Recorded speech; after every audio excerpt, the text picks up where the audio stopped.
اشترك في قناة نبض ديزاد وفعل زر الجرس ليصلك كل جديد.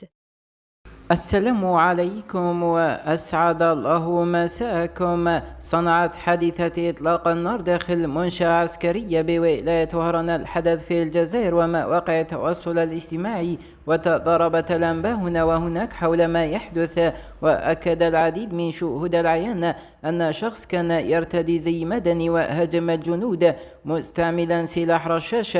ولعل ما أدهش الجزائريين هو مجموعة من المواطنين الفضوليين بينهم حتى نساء تجمعوا حول مكان الحادث وكأنهم يشاهدون فيلم، متناسين الخطر والذي قد يصيبهم، لأن إطلاق الرصاص الحي كان عشوائي وبشكل متكرر. وأكدت العديد من المصادر الموثوقة أن المعتدي تم شل حركته والقضاء عليه، وتم تسجيل ضحايا للأسف في انتظار بيان رسمي من وزارة الدفاع الوطني.